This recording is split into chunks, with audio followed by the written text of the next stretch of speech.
വരയാടുകളുടെയും ഒപ്പം നീലക്കുറിഞ്ഞികളുടെയും ആവാസ കേന്ദ്രമായി ഇരവികുളം ദേശീയ ഉദ്യാനത്തിന് അരനൂറ്റാണ്ടിന്റെ നിറവ്.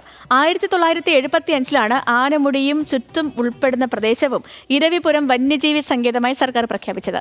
1978 ഇരവികുളം സംസ്ഥാനത്തെ ആദ്യ ദേശീയ ഉദ്യാനവുമായി കാണാം.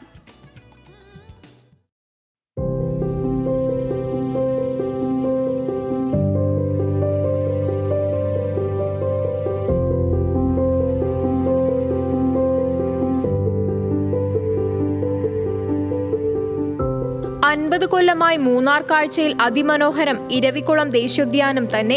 തേയില വ്യവസായത്തിനെത്തിയ ബ്രിട്ടീഷുകാർ വേട്ടയ്ക്കിറങ്ങിയിരുന്ന കേന്ദ്രമാണ് ഇരവികുളം. 97 ചതുരശ്ര കിലോമീറ്ററാണ് ഇരവികുളം ദേശീയോദ്യാനത്തിന്റെ വിസ്തീർണം.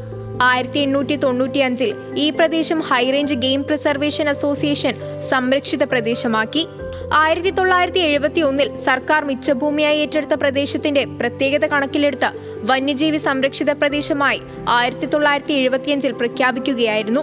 വംശനാശ ഭീഷണി നേരിടുന്നതും ഇന്ത്യൻ വന്യജീവി സംരക്ഷണ നിയമത്തിൽ 1-ാം പട്ടികയിൽ ഉൾപ്പെടുത്തിയിരിക്കുന്നതുമായ നീൽഗിരി താർ അഥവാ വരയാട്, സിംഹവാലൻ കുരങ്ങ്, മാൻ, കാട്ടുപോത്ത്, കടുവ, പുലി എന്നിവയും 15-ലധികം തരത്തിലുള്ള നീലക്കുറിഞ്ഞികളും മറ്റ് അപൂർവ സസ്യജാലകങ്ങളും നിറഞ്ഞതാണ് ഇരവികുളം.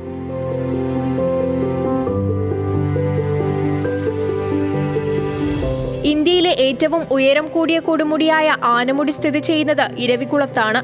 പുൽമേടും കുറ്റിച്ചെടികളും ചോലവനങ്ങളും ഒത്തിണങ്ങിയ തികച്ചും വ്യത്യസ്തമായ സസ്യജാലകങ്ങൾ ഇരവികുളത്തിന്റെ മാത്രം പ്രത്യേകതയാണ്. പ്രധാന വിനോദസഞ്ചാര കേന്ദ്രമായ രാജമല ഇരവികുളം ദേശീയോദ്യാനത്തിലാണ് സ്ഥിതി ചെയ്യുന്നത്. വിദേശികളും ഉത്തരേന്ത്യൻ വിനോദസഞ്ചാരികളുമാണ് ഇരവികുളത്തെ പ്രധാന സന്ദർശകർ. മുൻകാലങ്ങളെ അപേക്ഷിച്ച് പകൽ നേരം മൂന്നാറും പരിസര പ്രദേശങ്ങളും കാലാവസ്ഥാ വ്യതിയാനം അധികരിച്ചിട്ടുണ്ട്.